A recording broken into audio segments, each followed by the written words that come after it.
Chères étudiantes, chers étudiants, et voilà, on se retrouve encore une fois avec cette séance, toujours dans le cadre, qui se situe toujours dans le cadre de l'évolution des relations internationales. On va essayer de mettre le point sur un fait important après avoir, si vous voulez, insisté et dans une large mesure sur l'apport du traité de Westphalie de 1648. Nous allons aujourd'hui mettre l'accent sur une étape très importante des relations internationales qui est celle des tentatives d'institutionnalisation des relations internationales.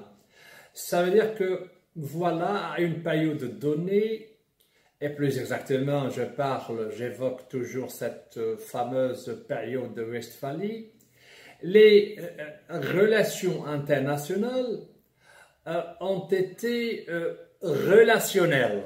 Ça veut dire que les États, dans le cadre de leurs relations interétatiques, ont essayé de,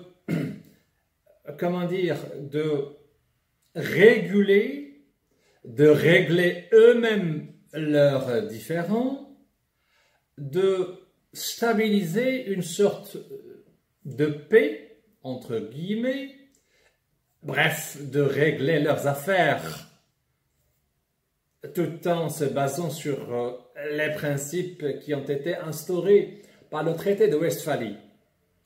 Néanmoins, cette période, celle de l'institutionnalisation, entre guillemets, parce qu'il y a des tentatives d'institutionnalisation. Ça veut dire que la société internationale n'a pas toujours réussi dans ces tentatives. On parle de la SDN, ça veut dire que voilà, il y avait une organisation internationale qui a été créée en 1919.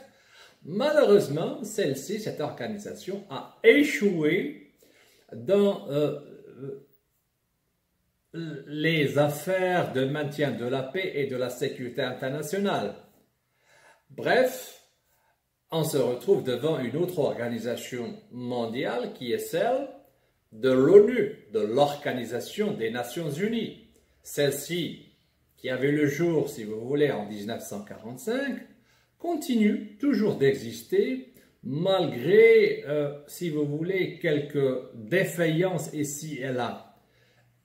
Ce qui nous importe le plus, et durant cette période, durant cette phase, est de voir comment les relations internationales, voire même la société internationale, est passée du relationnel à l'institutionnel. On parle dorénavant des institutions qui ont pour tâche de maintenir la paix et la sécurité internationale et d'assurer un certain ordre, si vous voulez, dans les relations entre acteurs des relations internationales.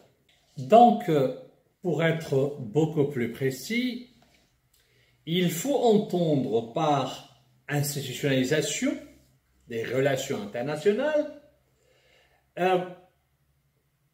l'avènement des organisations internationales et leurs effets et leur impact sur les relations internationales.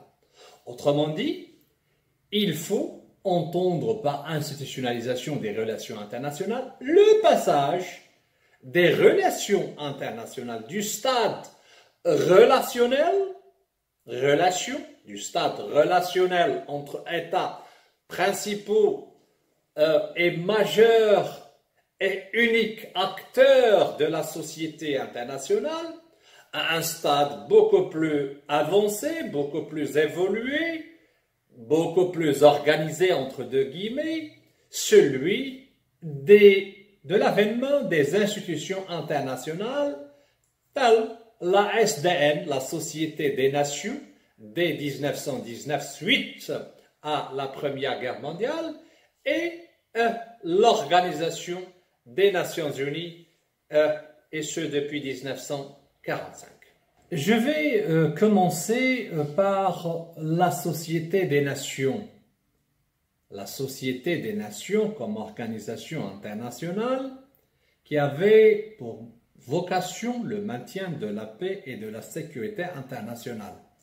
Alors la question qui se pose est celle de savoir quel a été l'impact de la Société des Nations en tant qu'organisation, quel a été l'impact de la SDN pour ce qui est des relations internationales. Est-ce qu'on peut opérer un changement? Est-ce qu'on peut relever quelques changements survenus pour ce qui est des relations entre États? Qu'est-ce qui différencie, si vous voulez, cette période de l'avènement de l'ASDN de la période précédente du traité de Westphalie, de cette époque qui a, si vous voulez, imprégné les relations internationales, étant donné qu'on a assisté à la reconnaissance, voire même l'avènement de l'État indépendant et souverain. Donc, est-ce que cette philosophie existait toujours lors de la création de l'ASDN? Commençons par un fait important, c'est que voilà, la société internationale a essayé, a tenté d'institutionnaliser ces relations entre États, et ce à travers la Société des Nations, à travers la création de la Société des Nations, afin de garantir l'équilibre des puissances et la paix dans le monde. Donc le but était d'instaurer un équilibre de puissance entre les États souverains et indépendants, et pourquoi pas, d'assurer la paix et la sécurité internationale entre deux guillemets. Donc le but essentiel était en quelque sorte de réguler les relations internationales selon des normes bien précises, entre deux guillemets, mais aussi et surtout avec l'instauration d'une organisation internationale à vocation universelle, entre deux guillemets, pour assumer cette tâche d'assurer la paix et la sécurité. Autrement dit, la Société des Nations en tant qu'organisation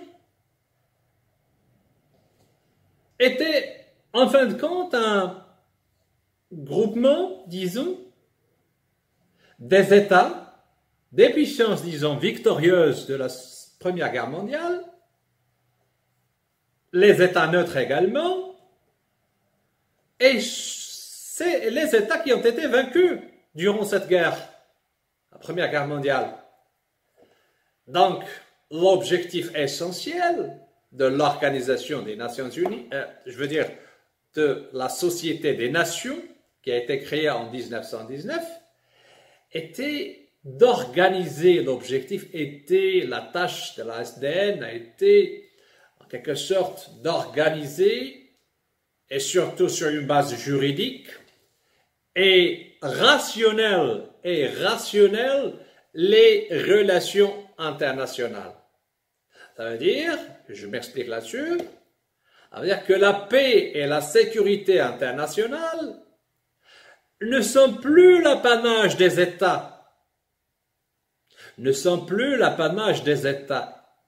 La paix et la sécurité internationale ne ressort plus de la compétence des États souverains et indépendants comme c'était le cas lors du traité de Westphalie, mais cette tâche rentre dans le cadre essentiel et primordial de cette nouvelle organisation qu'est celle de la Société des Nations. Ça veut dire que parmi les missions essentielle de la SDN, c'est celle de préserver la paix et la sécurité internationale. Malheureusement, quoique ces buts escomptés paraissent en quelque sorte importants, la SDN se heurta vite au problème de désarmement entre États, mais aussi à cette éternelle problématique de la guerre. La Société des Nations, en tant qu'organisation des Nations Unies, a instauré pas mal de principes, entre deux guillemets, qui trouvent leur originalité, si vous voulez, dans les missions, si vous voulez, accordées à cette organisation, l'interdiction du recours à la force. Malheureusement, ce principe n'a pas toujours été respecté et avait une dynamique conflictuelle entre États puissants, entre États souverains et indépendants. L'éclatement du conflit sino-japonais en 1931, également du conflit italo-éthiopien en 1935, même le déclenchement de la Deuxième Guerre mondiale étaient des exemples éloquents pour ce qui est de l'échec de la Société des Nations comme organisation internationale qui avait pour vocation le maintien de la paix et de la sécurité internationale. On peut conclure donc que voilà, il y avait une tentative d'institutionnalisation des relations internationales, et ce, à travers le biais de la création d'une société à vocation universelle qui regroupait tous les États, mais malheureusement, la société internationale, même les relations internationales, étaient très loin de cet objectif majeur, c'est celui d'instaurer les relations internationales sur une base rationnelle, sur une base institutionnelle.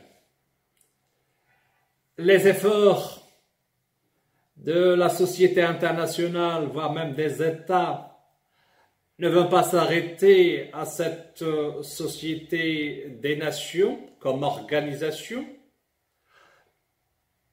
On assistait dès 1945 à la création d'une nouvelle organisation internationale, c'est celle de l'Organisation des Nations Unies, pour essayer encore une fois d'organiser la vie internationale sur des bases solides, sur des principes juridiques internationaux qui ont pour objectif assurer un certain ordre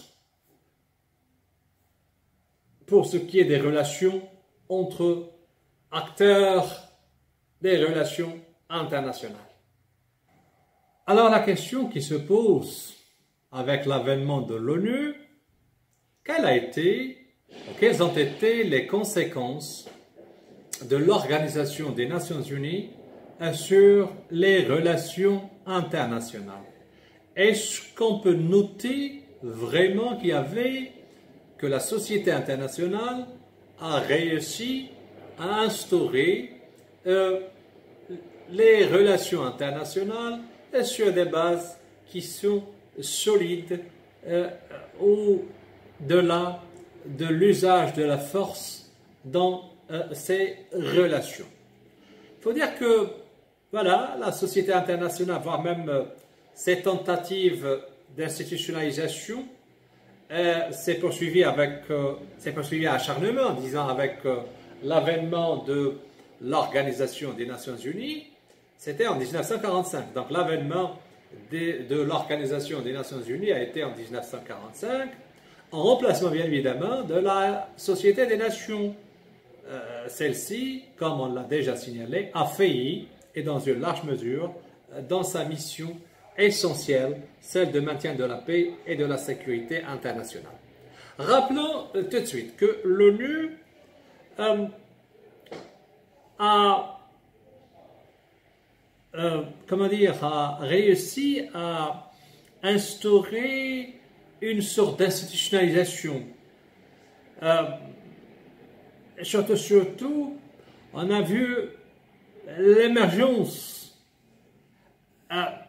d'un grand nombre de principes internationaux. Ces principes avaient pour mission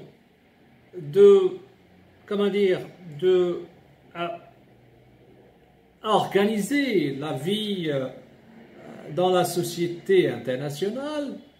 On parle par exemple de l'égalité souveraine des États, le principe de non-ingérence dans les affaires intérieures des États. On parle de encouragement de la coopération internationale, de la solidarité, l'interdiction du recours à la force. Rappelons, chères étudiantes, chers étudiants, que l'Organisation des Nations Unies a été créée en 1945 pour répondre aux problèmes que connaît le 19e siècle et le 20e siècle. Heureusement que l'Organisation des Nations Unies continue toujours d'exister. Ambitieux, ce système ou le système onusien a voulu mettre en place des règles pour assurer la paix perpétuelle, sinon durable,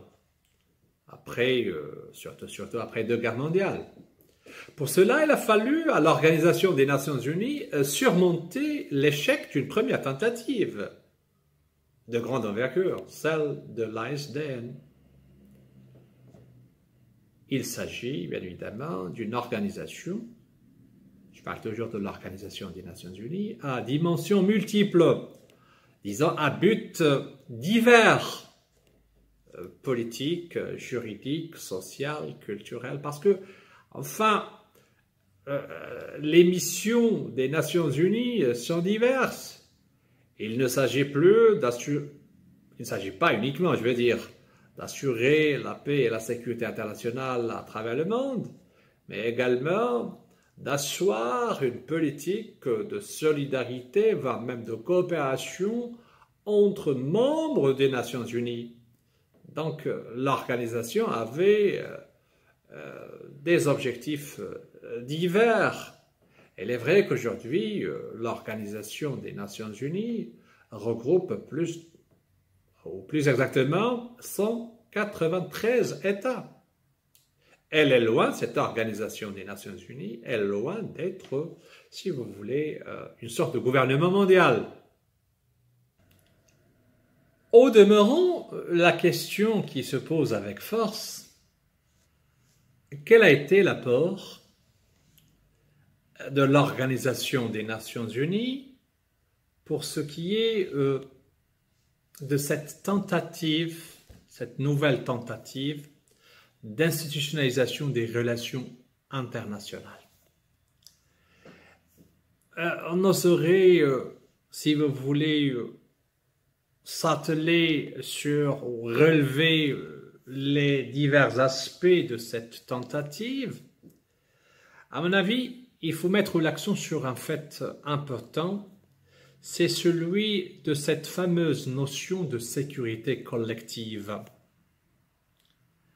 Or, il faut rappeler que l'ASDN, la Société des Nations, avait le même objectif dès 1919, dès la fondation, si vous voulez, de cette organisation internationale.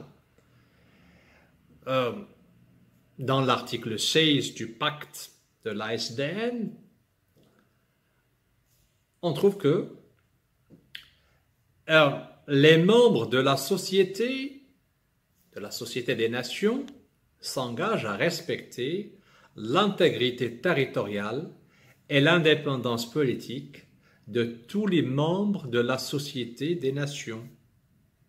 Et si l'un d'entre eux, l'un de ses membres, recourt à la guerre, il est ipso facto, il est de fait considéré comme ayant commis un acte de guerre contre tous les États, contre tous les autres membres de la société.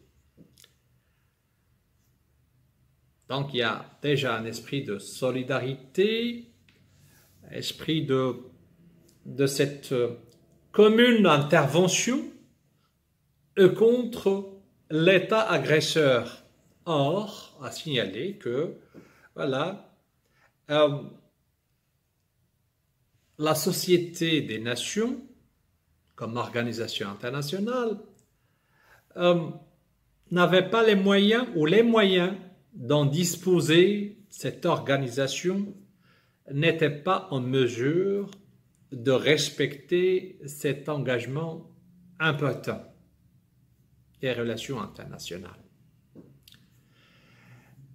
Pour ce qui est de l'ONU, et pour encore une fois insister sur ce point très important, sur ce sujet de cette sécurité collective, il faut rappeler tout simplement que cette sécurité collective, encore une fois, instaurée par la charte de San Francisco, le 26 juin 1945, repose bien évidemment sur un principe qui est celui d'interdiction du recours à la force, à la guerre, dans les relations internationales, associé, si vous voulez, à un système de solidarité, comme c'était le cas de la SDN, associé à un système de solidarité destiné à garantir la sécurité des États contre toute agression armée. Disons tout simplement que, voilà, la sécurité des États, pour synthétiser, est l'affaire de tous les autres États, et qui par conséquent, en cas d'agression, ils doivent répondre collectivement aux atteintes et aux menaces d'atteinte à la paix et à la sécurité internationale. Il faut juste rappeler brièvement qu'il s'agit d'une structure politique qui est l'Organisation des Nations Unies, mais aussi il y a une structure, disons, un arsenal juridique qui permet à cette Organisation des Nations Unies d'intervenir avec une sorte de légitimité, une sorte de légalité internationale. On parle de l'article 6 de la Charte des Nations Unies qui stipule ou qui met l'accent sur la nécessité du règlement pacifique des différends entre États, qu'il s'agit de la médiation, de la négociation, etc., etc., mais aussi et surtout ce fameux chapitre 7 de la Charte qui met l'accent sur l'usage de la force armée surtout, contre l'agresseur. À rappeler en dernier lieu que la Charte de San Francisco fait des puissances victorieuses de la Seconde Guerre mondiale les gendarmes du monde. Il s'agit des États-Unis d'Amérique, de la Chine, de l'ex-URSS aujourd'hui, la Russie, le Royaume-Uni, de la France, étant donné que ces pays maintiennent le droit de veto au sein d'un Conseil de sécurité. Donc, ils se voient attribuer, si vous voulez, un rôle prépondérant pour ce qui est de la sécurité internationale, la gestion des affaires internationales, entre deux guillemets, surtout, parce qu'ils siègent au niveau d'un organe très important de l'ONU, qui est celui du Conseil de sécurité, l'organe exécutif, voire même politique de l'ONU. Celui-ci est reconnu par les écrivains, disons, les internationalistes, comme une sorte de gouvernement mondial. Pour conclure, chères étudiantes, chers étudiants, il faut dire que ce qui est à retenir de cette période de l'avènement des organisations internationales, c'est que celles-ci, ces relations internationales, sont passées du stade rationnel à celle qualifiée d'institutionnelle. Ça veut dire que voilà, il y a des institutions internationales, il y a des organisations internationales qui ont pour objectif essentiel celui de maintenir la paix et la sécurité internationale. Malheureusement, l'ONU, quoi qu'il soit instauré, est confrontée dès les premières années à des guerres, de tensions, à même une période très lourde qui a largement ébranlé même son existence. Il s'agit de cette fameuse guerre froide entre les deux camps antagonistes, les États-Unis et l'ex-URSS. Merci.